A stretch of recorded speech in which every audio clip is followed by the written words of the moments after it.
नमस्ते। मैं हूँ पूनम गौड़ और आप देख रहे हैं oneworldnews.com की प्रस्तुति उन ग्रहों की बातें। आज के प्रोग्राम में बताऊंगी आज का पंचांग, हर राशि का राशिफल, कहानी किस्से में बताऊंगी कि सूर्यदेव कैसे बने हनुमान जी के गुरु। और आखिर तक मेरे साथ जुड़े रहिएगा। जिनका जन्मदिन है उनका वर्षफल बताऊंगी और साथ में साल भर के उपाय भी। शुरू करते हैं आज के पंचांग से। आज शुक्रवार 28 नवंबर 2025 है। माघशीर्ष का महीना चल रहा है। शुक्ल पक्ष की अष्टमी रहेगी रात्रि 12:15 तक, यानी 12:15 बजे तक, और उसके बाद में नवमी। शतभिषा नक्षत्र रहेगा रात्रि 2:49 तक और उसके बाद में पूर्व भाद्रपद। व्याघात योग रहेगा प्रातः 11:05 तक और उसके बाद में हर्षण योग।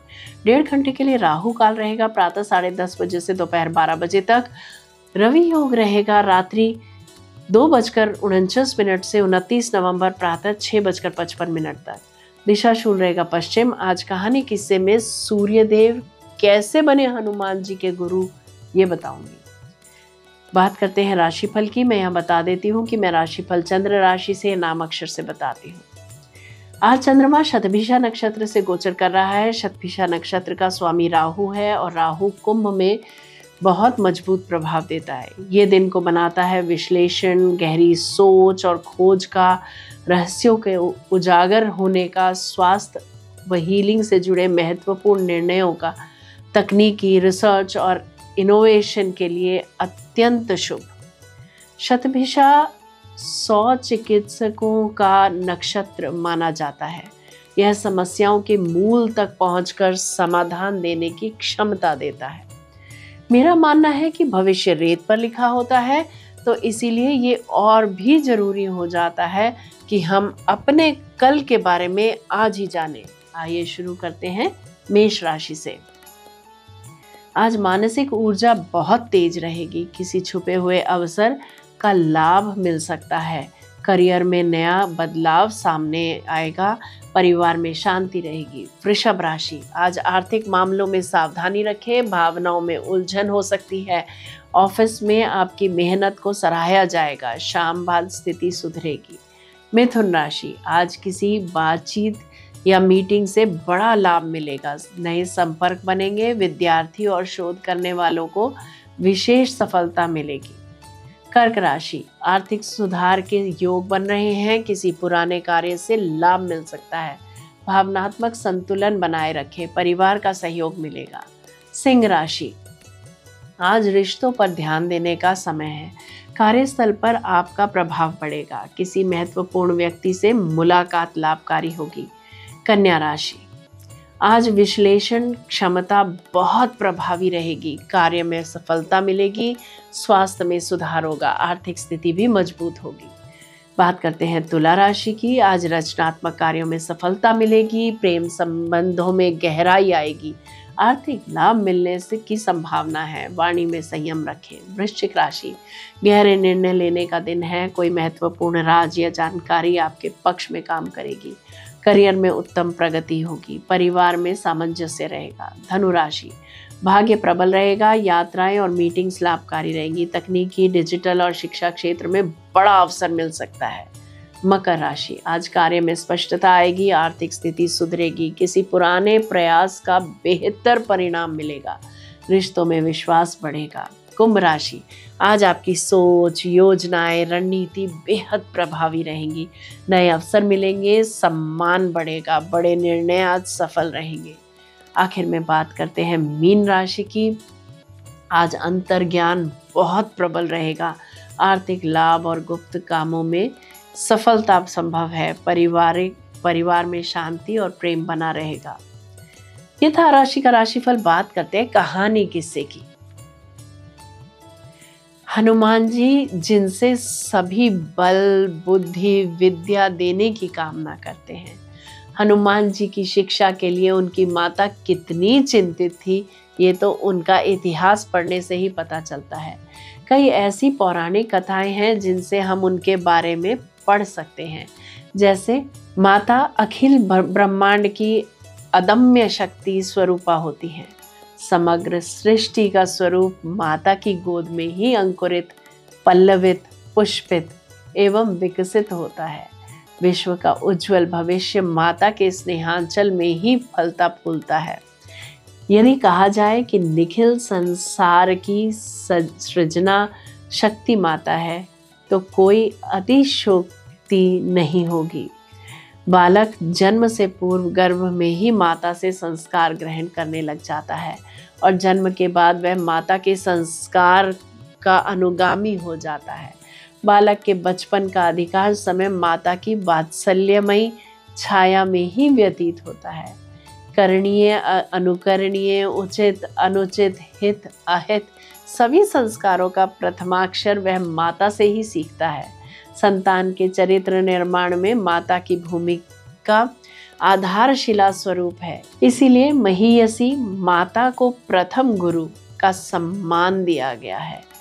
अंजना देवी परम सदाचारिणी, तपस्विनी एवं सद्गुण संपन्न आदर्श माता थी। वे अपने पुत्र श्री हनुमान जी को श्लाघनीय तत्परता से आदर्श बालक का स्वरूप प्रदान करने की दिशा में सतत जगत और सचेष्ट रहती थी।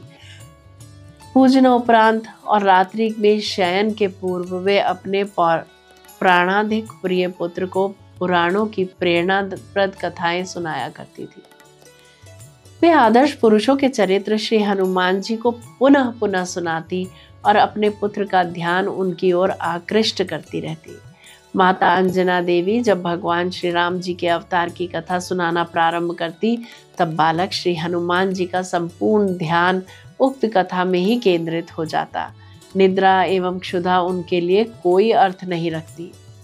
सहज अनुराग से श्री हनुमान जी पुनः पुनः श्री राम कथा का श्रवण करते और खो जाते। माता को चिंता सताने लगी। श्री हनुमान की आयु भी विद्या अध्ययन के योग्य हो गई थी। माता अंजनी देवी एवं वानर राज केसरी ने विचार किया, अब हनुमान को विद्यार्जन के निमित्त किसी योग्य गुरु के हाथ सौंपना ही होगा। अतएव माता अंजना और कपीश्वर केसरी ने श्री हनुमान जी को ज्ञानोपलब्धि के लिए गृह गृह भेजने का निर्णय किया। अपार उल्लास के साथ माता पिता ने अपने प्रिय हनुमान जी का उपनयन संस्कार कराया और उन्हें विद्या अर्जन के लिए गुरु चरणों की शरण में जाने की स्नेहिल आदेश किया। पर समस्या यह थी कि श्री हनुमान जी किस सर्वगुण संपन्न आदर्श गुरु का शिष्यत्व अंगीकृत करें। माता अंजना ने प्रेमल स्वर में कहा, पुत्र, सभी देवताओं में आदि देव भगवान भास्कर को ही कहा जाता है और फिर सकल शास्त्र मर्मज्ञ भगवान सूर्यदेव तुम्हें समय पर विद्या अध्ययन कराने का कृपापूर्ण आश्वासन भी तो दे चुके हैं। अतएव तुम उन्हीं के शरणागत होकर श्रद्धा भक्ति पूर्वक शिक्षा अर्जन करो। श्री हनुमान जी माता पिता के श्री चरणों में अपना सादर प्रणाम निवेदित कर आकाश में उछले तो सामने सूर्यदेव की सारथी अरुण मिले। श्री हनुमान जी ने पिता का नाम लेकर अपना परिचय दिया और अरुण ने उन्हें अंशुमाली के पास जाने को कहा। आंजनेय ने अतीव श्रद्धा पूर्वक भगवान सूर्यदेव के चरणों का स्पर्श करते हुए उन्हें अपना हार्दिक नमन निवेदित किया। विनीत श्री हनुमान जी को बंधांजलि खड़े देख भगवान भुवन भास्कर ने स्नेह शब्दों से पूछा, बेटा, आगमन का प्रयोजन कहो। श्री हनुमान जी ने विनम्र स्वर में निवेदन किया, प्रभु, मेरा यज्ञोपवीत संस्कार संपन्न हो जाने पर माता ने मुझे आपके चरणों में विद्या अर्जन के लिए भेजा है। आप कृपा पूर्वक मुझे ज्ञान दान कीजिए। सूर्यदेव बोले, बेटा, मुझे तुम्हें अपना शिष्य बनाने में अमित प्रसन्नता होगी, पर तुम तो मेरी स्थिति देखते ही हो। मैं तो अहर्निश अपने रथ पर सवार दौड़ता रहता हूँ। सूर्यदेव की बात सुनकर पवन पुत्र बोले, प्रभु, वेग पूर्वक चलता आपका रथ कहीं से भी मेरे अध्ययन को बाधित नहीं कर सकेगा।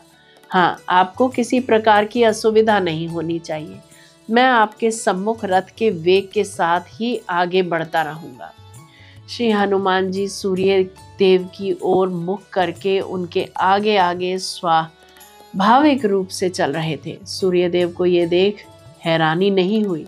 क्योंकि वे जानते थे कि हनुमान जी खुद बुद्धिमान हैं, लेकिन प्रथा के अनुसार गुरु द्वारा शिक्षा ग्रहण करना जरूरी है।